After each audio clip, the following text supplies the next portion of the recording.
할렐루야. 오늘도 우리 하나님 아버지와 주 예수 그리스도로부터 은혜와 평강이 여러분의 삶과 가정 위에 함께 하시기를 축복합니다. 여러분 혹시 지랄이라는 단어를 아시나요? 강대상에서 설명하기는 조금 거친 단어이긴 한데요. 이 지랄이라는 단어의 사전적 의미는 마구 어수선하게 떠들거나 함부로 분별 없이 하는 행동을 속되게 이르는 말이라고 합니다. 영어로는 an act of madness라고 하는데요. 쉽게 말하면 미친 짓을 한다라는 겁니다. 욕은 아닌데 그래도 속으니까 좋은 말은 아니겠죠. 그런데 예전에 지랄 총량의 법칙이라는 말이 한동안 이슈가 된 적이 있습니다. 다들 한 번쯤은 들어보셨을 겁니다. 경북대 김두식 교수가 쓴 불편해도 괜찮아라는 책에 처음 소개돼서 많은 사람들의 공감을 샀는데요. 이 지랄 총량의 법칙이란 무엇이냐? 누구나 평생 써야 하는 지랄의 총량이 정해져 있다는 겁니다. 사람마다 발현 시기가 다를 뿐이지 어쨌거나 죽기 전까지 누구나 다 자기에게 있는 이 지랄을 떤다라는 겁니다. 즉 모든 사람은 인생을 살아가면서 적어도 최소한 한 번쯤은 지랄을 떤다는 겁니다. 혹시 방황하는 사춘기 자녀들로 인해서 마음이 무너지고 속상해서 밤잠을 못 이루고 계신다면요, 너무 걱정하지 마시길 바랍니다. 지금 그 아이들은 자기가 떨어야 할 지랄을 가장 적합한 시기에 떨고 있는 겁니다. 그리고 만약 지금껏 살면서 나는 아직까지 한 번도 지랄을 떤 적이 없다고 하신다면 그것은 자랑이 아니라 긴장하셔야 됩니다. 왜냐하면 지랄 총량의 법칙에 근거해서 언젠가 한 번은 자신에게 있는 지랄을 떨게 되기 때문입니다. 물론 그 중에 어떤 성도님은 지랄의 총량이 정해져 있다고 하셨는데 자기 남편은 마르지 않는 샘 같다고, 어떻게 된 게 떨어도 그치지 않는다고 하소연하는 분들도 계셨지만, 아무튼 제가 서두에 이런 이야기를 드리는 것은요, 이 지랄 총량의 법칙이 안타깝게도 우리의 영혼에도 적용되기 때문입니다. 얼마 전 집사님 한 분과 이야기를 나눈 도중에 그 집사님이 그러시더라고요. 요즘 자기 마음이 이상하대요. 설거지를 하다가 아무런 이유 없이 슬퍼지면서 눈물이 나기도 하고, 갑자기 화가 나서 주위 사람들에게 성질을 내고, 심지어 10년 전에 들었던 서운했던 말이나 억울했던 기억들이 떠오르면서 미움과 분노로 잠도 제대로 못 잔다고 하시는 겁니다. 그래서 어떻게든 믿음으로 이겨내 보려고 기도도 하고 계속해서 말씀도 듣고 있는데 이 마음이 좀처럼 잡히지 않는다라는 것이었습니다. 마치 지금 자기의 마음이 지랄 맞은 것 같다고, 살면서 한 번도 이런 적이 없었는데 요즘은 왜 그러는지 모르겠다고 하시는 겁니다. 그러면서 막 불안해하시고 조급해하십니다. 그때 말씀드린 것이 바로 이 지랄 총량의 법칙입니다. 집사님, 우리의 영혼도 때로는 어두운 터널을 지날 때가 있습니다. 그럴 때는 조급해하지 마시고 기도의 자리, 말씀의 자리, 예배의 자리를 잘 지키고 계시면 됩니다. 곧 회복되실 겁니다. 그러니 너무 불안해하지 마세요 하고 말씀드렸던 기억이 납니다. 이런 믿음 생활을 어느 정도 하신 분들이라면 다들 공감하실 겁니다. 예수님을 믿음으로 늘 은혜 충만, 성령 충만하면 더할 나위 없이 좋겠지만 사실은 그렇지 못합니다. 믿음 생활을 하다 보면요, 영혼의 어두운 터널을 지날 때가 있습니다. 마음이 지랄 맞는 것 같은 상황, 고상하게 표현하면요, 영적 침체를 겪을 때가 있습니다. 믿음이 약해서 그런 게 아닙니다. 기도하지 않아서, 말씀 보지 않아서가 아닙니다. 아니, 오히려 맡겨진 사명 감당하면서 누구보다도 하나님과 가까이 했지만 때로는 지치고 넘어져서 다 포기하고 그만두고 싶은 영적 침체를 겪을 때가 있습니다. 내가 그래도 10년, 20년, 30년 믿었는데, 내가 그래도 목사고 장로고 권사고 집사인데 하면서 믿음 없어 보이는 것이 부끄러워 아닌 척해도 그럴 때가 있습니다. 이 영적 침체는요, 누구에게나 다 나타납니다. 그럼에도 불구하고 우리는요, 이 영적 침체를 자꾸 감추려고 합니다. 한국교회 전반적인 분위기가 영적 침체를 겪고 있을 때 거봐, 기도하지 않아서 그래라고 단정하기에 더 숨기는 경향이 있는데요, 아닙니다. 믿음 생활을 하다 보면요, 한 번쯤은 다 겪어보셨을 겁니다. 아니, 어쩌면 지금 이 순간에도 영적 침체로 인해 힘들어하고 있는 분들도 계실 겁니다. 여러분, 근데 그거 아세요? 위대한 선지자 예레미야도요, 이 영적 침체를 겪었습니다. 오늘 말씀 읽으실 때 여러분 마음이 어떠셨나요? 오늘 본문 말씀 읽으실 때 뭔가 답답하고 침울하지 않으시던가요? 솔직히 아멘 나오는 구절이 하나도 없습니다. 오늘 말씀에는요, 한숨과 탄식과 절망과 슬픔만 가득합니다. 그런데 놀라운 것은 오늘 우리가 함께 읽은 이 본문 말씀은요, 믿음이 없는 어느 연약한 사람의 고백이 아닙니다. 수많은 사람들을 상대로 하나님의 이름으로 싸웠던 위대한 선지자 예레미야의 고백입니다.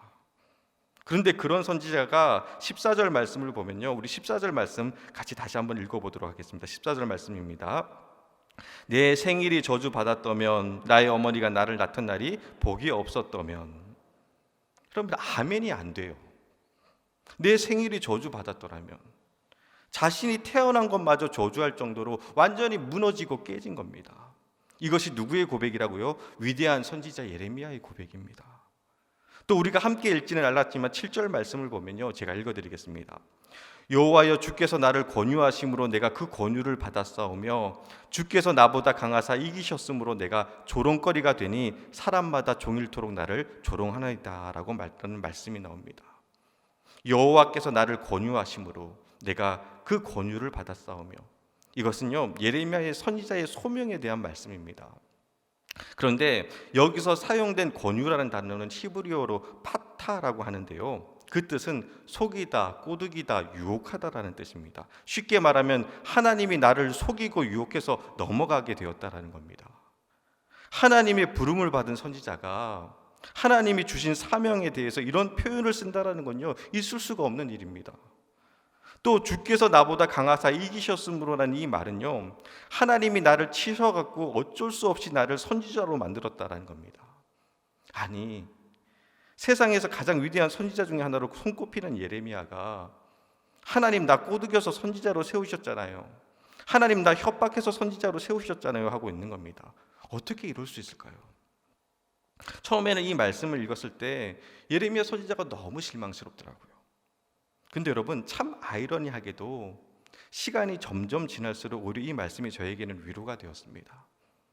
마음 흔들리고 무너질 때, 또 지치고 힘들 때, 또 주님의 종이라고 하면서 이것밖에 안 되는 제 자신이 실망스러울 때, 이 예레미야의 탄식과 원망과 하소연이 저에게 위로가 되더라고요. 아, 예레미야도 그랬구나, 그래도 난 이 정도까지는 아닌데 하면서 은근 마음의 위안이 되더라고요. 사랑하는 여러분, 믿음 생활을 하다 보면요, 우리 역시 이런 영혼의 어두운 터널을 지날 때가 분명히 있습니다. 믿음의 선조들도요, 불타는 사명으로 시작했지만 지치고 약해져서 하나님 차라리 죽여주십시오라는 주님 앞에 원망하며 탄식하는 그런 영적 침체가 올 때가 있었습니다. 민수기에서 11장 14절 15절 말씀을 보면요, 제가 읽어드릴게요. 책임이 심히 중하여 나 혼자는 이 모든 백성을 감당할 수 없나이다. 주께서 내게 이같이 행하실진대 구하옵나니 내게 은혜를 베푸사 즉시 나를 죽여 내가 고난 당함을 내가 보지 않게 하옵소서라는 기도가 나옵니다. 그런데 여러분, 이 기도가 누구의 기도인지 아세요? 바로 모세의 기도입니다. 능력의 사람 모세도 하나님께 나를 죽여서 내가 고난 당하는 것을 보지 않게 하옵소서라고 기도했습니다. 또 열왕기상 19장 4절 말씀을 보면요, 자기 자신은 광야로 들어가 하룻길쯤 가서 한 노뎀나무 아래서 앉아서 자기가 죽기를 원하여 이르되 여호와여 넉넉하오니 지금 내 생명을 거두시옵소서, 나는 내 조상들보다 낫지 못하나이다 하고. 자, 여러분, 이 말은 누구의 말일까요? 선지자 엘리야의 말입니다.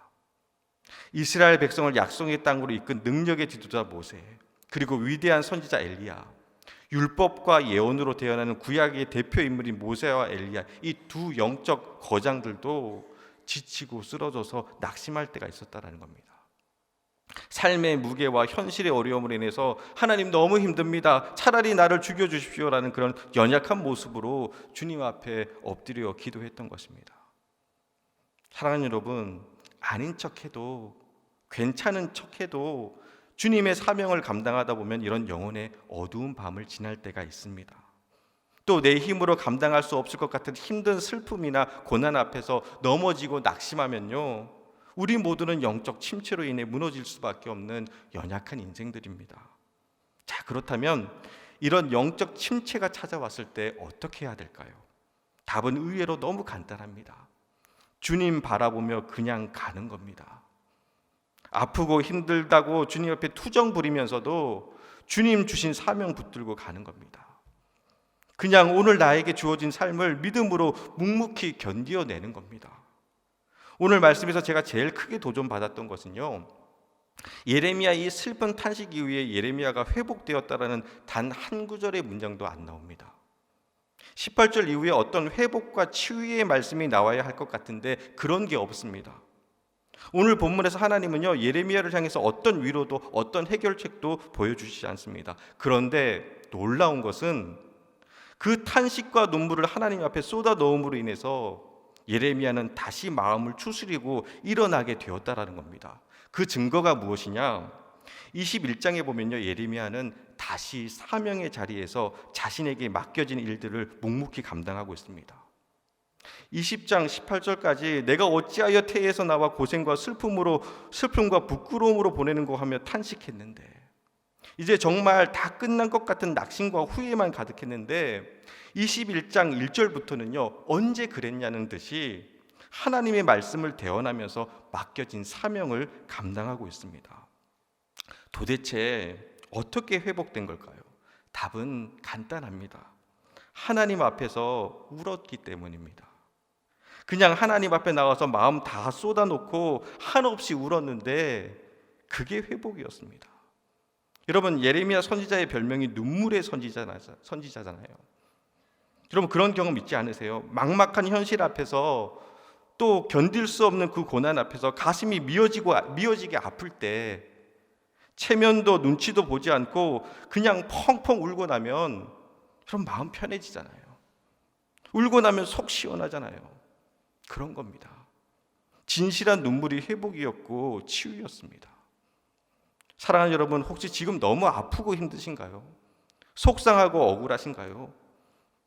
그냥 하나님 앞에 나와서 마음 다 쏟아놓고 우시길 바랍니다. 어떻게 선지자라는 사람이 하나님께 이런 말을 할 수 있을까 싶을 정도로 막말을 쏟아내었지만 예레미야는 진실하게 자신의 마음을 하나님께 다 보여주었던 겁니다. 이것은 위선이 아니라 진심입니다. 내 속은 지금 썩어 들어가는데 원망과 불평만 가득하고 아무런 감사도 기쁨도 없는데 고상한 척, 거룩한 척 하고 있다면 그것이 바로 위선입니다. 여러분, 진짜 용기는요, 아픔과 고난을 꼭 참고 숨기는 것이 아니라 내 안에 허물과 죄와 아픔과 부끄러움을 하나님 앞에 다 쏟아낼 수 있느냐라는 겁니다. 예레미야 선지자가 그 심한 영적 침체 속에 빠져도 빠져나올 수 있었던 것은 바로 자신의 연약함에 대해서 진실했기 때문입니다. 감추지 않았고 거룩하게 포장하지 않았습니다. 있는 모습 그대로 주님 앞에 나갔고 마음을 쏟아 놓았을 때 그곳에서부터 회복이 시작된 겁니다. 사랑하는 성도 여러분, 우리 모두는요, 영적 침체에 빠질 수밖에 없는 연약한 존재들입니다. 바라기는 그 연약함을 숨기는 것이 아니라 그 연약함을 고백하며 하나님께 나갈 수 있으시길 바랍니다. 그리고 그때 그 연약함을 통해서 내 믿음이 무너지는 것이 아니라 오히려 더 견고하게 세워질 줄 믿습니다. 믿었던 사람에게 배신당하고 하루아침에 많은 것을 잃은 집사님이 영적 침체를 겪으면서 그런 말씀을 하시더라고요. 너무 힘든 시간이지만 이 시간을 통해서 배운 것은 이제껏 입으로는 하나님만 바라본다고 했었는데 실상은 그게 아니었다는 겁니다. 사람 의지했고 눈에 보이는 물질을 믿었다는 겁니다. 그런데 이 영적 침체를 통해서 내가 지금껏 하나님 아니라 사람 붙들고 있었구나라는 것을 깨달았다는 겁니다. 또 얼마 전에 만났던 제 친구는요, 그런 이야기를 하더라고요. 시골에서 정주 목회를 준비하고 있는 친구인데 그 마을에 전도하기 위해서 오랫동안 공들였던 가정이 있었다고 합니다. 그러던 어느 날 하루는 마음을 먹고 찾아가서 교회에 나오시라고 말씀드렸는데 그분이 그러더래요. 얼마나 무능하시면 이런 시골에서 젊은 목사님이 이렇게 오랫동안 계시느냐고. 근데 그 말이 상처가 되더라는 겁니다. 그러고는 영적 침체를 겪었다라는 겁니다. 그러면서 고백하기를 이름 없이 빚도 없이 섬기겠다고 했는데 그게 아니었다는 겁니다. 사람들이 무시하고 조롱해도 주님 제가 이 길을 가겠습니다 했지만 조롱에 견딜 수 없이 분노했고 무시보다는 박수받고 싶어 했구나라는 자신의 연약함 앞에 서게 되었다라는 겁니다. 그래서 지금은 입술의 고백으로만 그친 오직 예수가 아니라 정말 오직 예수님 한 분만으로 충분하다라는 것을 자신의 삶을 통해 증명해내고 싶다고 그렇게 말하더라고요. 사랑하는 여러분, 영적 침체는 힘들고 아픈 고통의 시간이지만 오히려 그것을 통해서 하나님 앞에 내 연약한 속내를 진실하게 다 쏟아놓고 겸손히 주님의 도움을 구하기 시작한다면 그것이 바로 회복의 출발점이 될 줄 믿습니다. 바라기는 우리 모두가 자신의 연약함 앞에 진실하게 설 수 있으시길 바랍니다. 그리고 나의 흔들림을 솔직하게 고백할 수 있을 때 다시 은혜로 나가게 되는 겁니다. 오늘 말씀을 준비하면서 생각났던 시 한 편이 있었는데요. 그것은 바로 도종환 시인이 쓴 시인 흔들리며 피는 꽃이라는 시입니다. 오늘 말씀의 제목이기도 하고 또 중학교 국어 교과서에 실릴 정도로 유명한 시인데요. 여러분 의미를 잘 생각하면서 한번 들어보시길 바라겠습니다. 그 목소리 좋은 제가 한번 읽어드릴게요. 한번 의미를 잘 생각해서 깊어가는 가을밤 시 한 편 여러분 잘 한번 묵상해 보시길 바랍니다. 흔들리며 피는 꽃, 흔들리지 않고 피는 꽃이 어디 있으랴. 이 세상의 그 어떤 아름다운 꽃들도 다 흔들리면서 피었나니, 흔들리면서 줄기를 곧게 세웠나니 흔들리지 않고 가는 사랑이 어디 있으랴.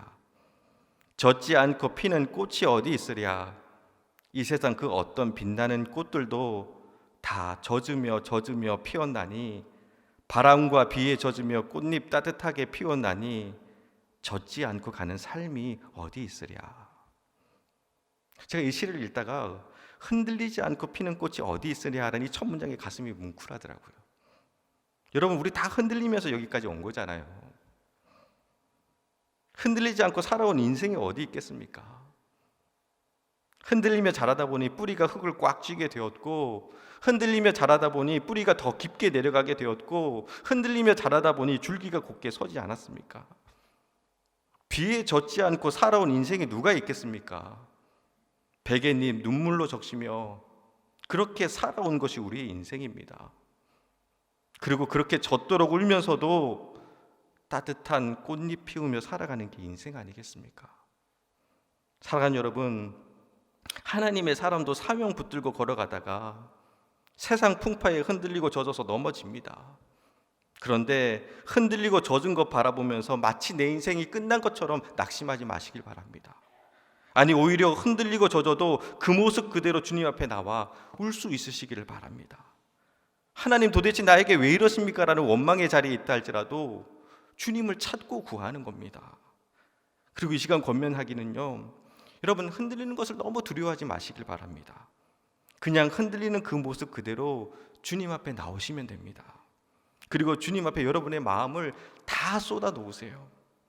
찬송가 214장 나 주의 도움 받고자라는 그 찬양의 고백처럼 나 주의 도움 받고자 주 예수님께 빕니다. 그 구원 허락하시사 날 받아주소서. 내 모습 이대로 주 받아주소서. 날 위해 돌아가신 주 날 받아주소서. 여러분 흠 많고 부족해도 괜찮습니다.